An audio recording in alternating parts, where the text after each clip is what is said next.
Қайырлы күн, менің сүйікті оқырмандарым, менің арнама қош келдіңіздер. Бүгін сіздермен жаңа жылдық ерекше салаттың рецебімен бөлісемін. Құрамы өте қарапайым. Ол үшін бізге асылған қызылша, сәбіз, картоп, жұмыртқа, асылған тауық еті, үгітілген грек жаңғағы керек болады. Ең алдымен осындай дөңгелек форманы дайындап аламыз. Егер сіздерде дөңгелек форма болмаса, қарапайым төрт бұрышты етіп жасай беруге де болады. Ыдысымызға мінекей асылған тауық етін ұсақтап турап орналастырып алатын боламыз.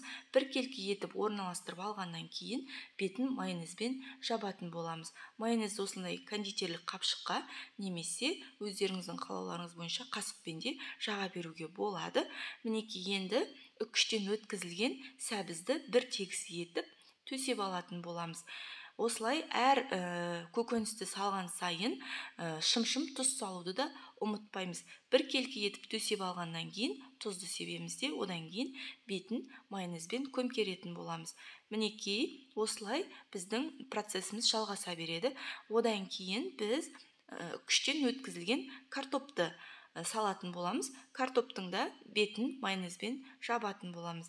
Қыздар, міндетті түрде жасап көріңіздер. Жасалу жолы өте қарапайым және жаңа жылдық дастарханыңызды ерекше сәнді етіп тұратын салаттың бірі. Мінекей бетін майонезбен жабамыз. Одан кейін бізге қызылша керек. Қызылшаны ең алдымен үгітілген осындай ұсақ етіп туралған чеснокпен араластырып аламыз. Дәмі өте керемет болады. Егер ұнатпасаңыздар, қосудың қажеті жоқ. Мінекей енді қызылшамызды саламыз. Қызылшаны салғаннан кейін де біркелкі етіп осылай салып аламыз да, одан кейін бетін тағы да майонезбен жабатын боламыз. Осы процесстен кейін бізге жұмыртқа керек болады. Жұмыртқаны да үккіштен өткізіп, осылай біркелкі етіп, барлығының бетін жауып тұратындай етіп жасаймыз. Содан кейін бетіне тағы да майонезбен көмкеретін боламыз. Қыздар, міндетті түрде жасап көріңіздер. Өте ерекше, қалауларыңызға қарай арасына сырды үккіштен өткізіп қоссаңыздар да болады. Мен бұл жолы қоспадым. Мінекей бетін майонезбен жапқаннан кейін қасықпен немесе лопаткамен бетін бір тегіс етіп аламыз. Өйткені бұл біздің салатымыздың басқы беті. Енді осыдан кейін барып біз бетін безендіруге кірісетін боламыз. Бетін өздеріңіздің қалауларыңызға қарай кез келген әдемі етіп безендіруге болады. Мен бұл жолы сағаттың пішінін жасадым. Мінекей енді бетіне үгітілген грек жаңғағын осылай безендіру үшін жайып алатын боламын. Мінекей өте керемет әрі қарапайым жасалу жолы. Енді бізге әрі қарай безендіру үшін асылған сәбізді осылай дөңгелек етіп турап аламыз да жиегінің бәріне қойып шығатын боламыз. Өйткені бізге сағаттың пішінін жасау үшін.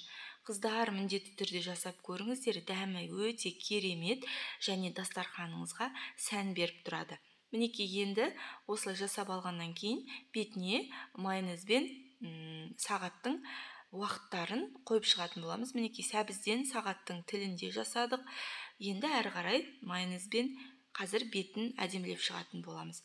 Қыздар, міндетті түрде жасап көріңіздер. Егер менің арнама тіркелмеген болсаңыздар, төмендегі подписаться батырмасын басып тіркеліп, осы видеоға лайк басып қойыңыздар.